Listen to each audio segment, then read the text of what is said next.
Nous voici devant le tribunal de Toulouse pour le procès de Vincent Aubry, résistant animaliste contre le suprémacisme.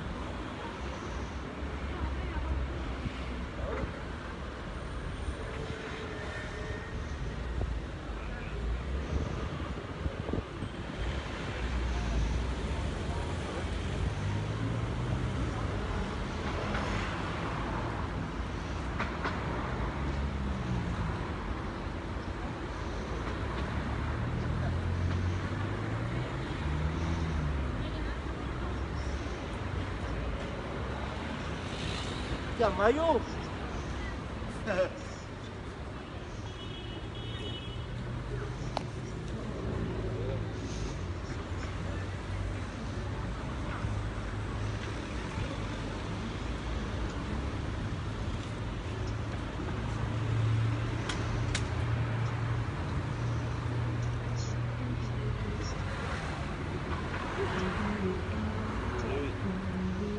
« 1946, alors que le monde, libéré du nazisme, découvre l'horreur des camps, le gouvernement de l'époque crée l'INRA pour nourrir une France en situation de pénurie alimentaire.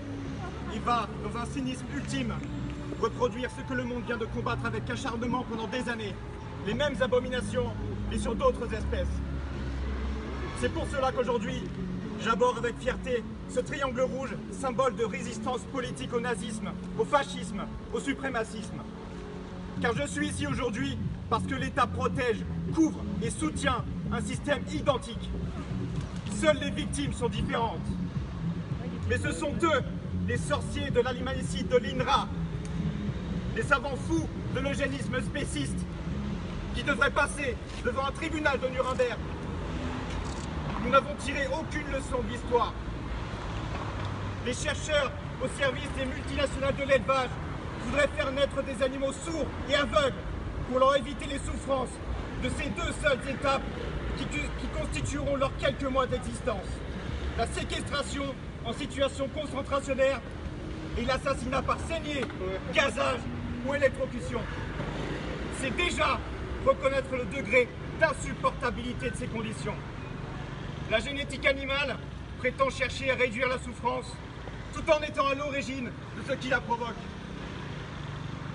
Je vais être jugé par des employés de l'État, d'un État qui finance les travaux de l'INRA. L'INRA qui me traîne en justice aujourd'hui.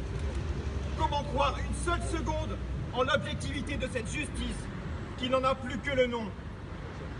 Une justice biaisée par son idéologie spéciste qui ne verra dans le geste de l'ouverture d'une cage et de la libération d'une prisonnière innocente que le vol d'une marchandise.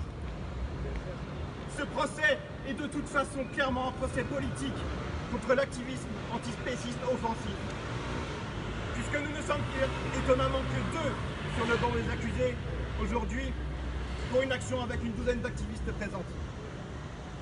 Les deux activistes les plus actifs, les plus radicaux et les plus exposés médiatiquement. J'aimerais profiter de ce procès pour lancer deux appels. Le premier est un appel aux activistes animalistes du monde entier.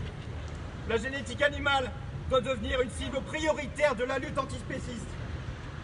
L'INRA, Evolution, Alliance, Oriva, Grimaud, Hendry Genetics, Genus, Tyson Foods. Le marché de la génétique animale est aux mains d'une poignée de groupes qui fournit tout l'élevage mondial. Quand on combat le nazisme, on fait tomber Hitler. On ne passe pas sa vie à essayer de convaincre les gens d'arrêter d'être antisémites. Attaquons donc l'élevage à sa source, la source du mal, la génétique animale. Toute abomination commise contre nos semblables exige une résistance à la hauteur des actes. Car cette fois, on ne pourra pas dire qu'on ne savait pas. Le second est un appel aux avocates et avocats animalistes.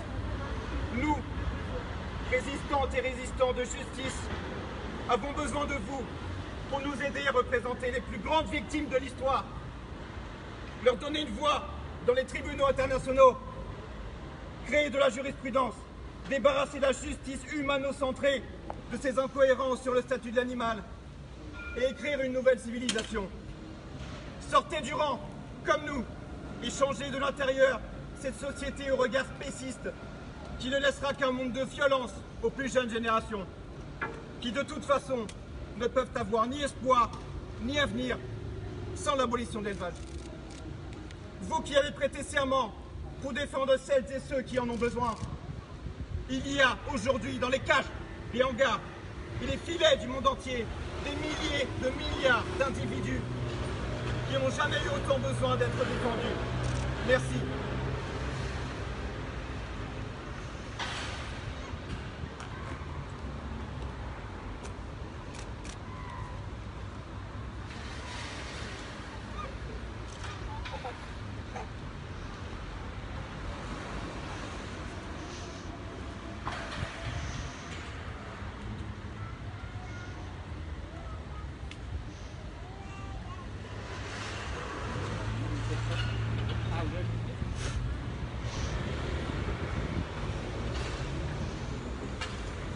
Et les portes se referment.